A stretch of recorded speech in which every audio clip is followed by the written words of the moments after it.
සුබ අලුත් අවුරුද්දක් වේවා ඔයාලා හැමෝටම. ඉතින් අපි මේ පාර අලුත් අවුරුද්දට අපේ ගම්පල මහගෙදර ගියා. ඉතින් එහෙදී මේ කිරි උතුරන චාරිත්‍ර කරපු විදිය තමයි ඔයාලට දැක්කම ලැබෙන්නේ.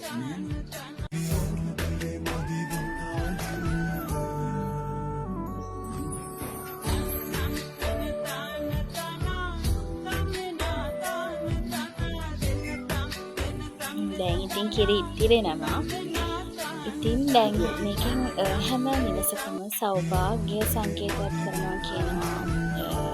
කිරි ඉතිරෙනවා. ඒකට හිතට හරි සතුටක් දැනෙනවා. හැමෝම හැමෝම මේ විදිහට චාරිත්‍ර වාරිත්‍ර සිංහල අවුරුද්දට විතරයි අපිට කරන්න ලැබෙන්නේ. ඉතින් මේ විදිහට අපි චාරිත්‍ර කරනවා. දැන් ඉතින් අපි කිරිපතක් හදන්න තමයි යන්නේ. මහත්තයා තමයි ලුණු මිරිස් අම්බන්නේ. මේ විදිහට ලුණු මිරිස් හදාගත්තා. ඉතින් ඒ අම්බරන ගමන් තමයි ඉන්නේ. මිරිස් කරල් එකතු කරලා ලුණු ටිකක් එකතු කරලා හොඳට ගලේ අඹර ගත්තාම හරිම රසට තියෙන ලුණු මිරිස් එක. ඊපස්සේ ඉතින් කිරිපතත් මම කිරිපත හැදුවට පස්සේ කෙසෙල් කොලේ දාලා මේ හස්බන්ඩ් තමයි ඉතින් කිරිපත් එක කපනවා.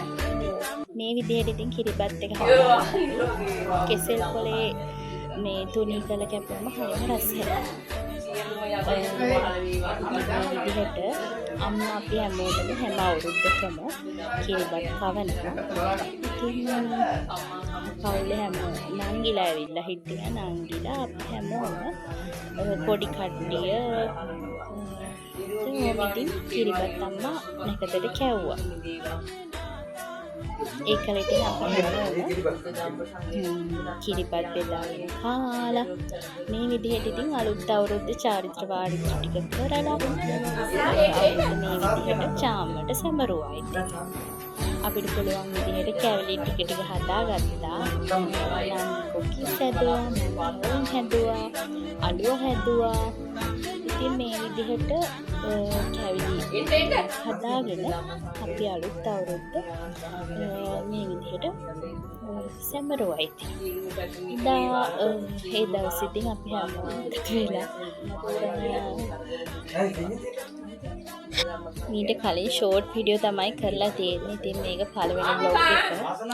ඔයාලා ඉතින් බලලා කමෙන්ට් එකක් දාගෙන ඉතින් පොඩි වීඩියෝ එකක් හරි වැරදි අඩපාඩු තියෙනවා ඉතින් කියන්න. මේ විදිහට ඉතින් චාරිත්‍ර වාරිත්‍ර අපේ ඉෂ්ට කරලා අලුත් අවුරුද්ද විදිහට ඉතින් පොඩ්ඩට සැමරුවා. ඉතින් විශේෂයෙන්ම කිරි උතුරලා මේ කෑම එක කරලා ඒ දේවල් කරන්න හිතුවේ අපේ පොඩි ළමයිට මේවා පෙන්වන්න ඕන. අපේ සිරිත්තිරි අපේ සංස්කෘතියේ සිරිත්තිරි චාරිත්‍ර වාරිත්‍ර හැමදේම පොඩි ළමයිට අපි පෙන්වනවා.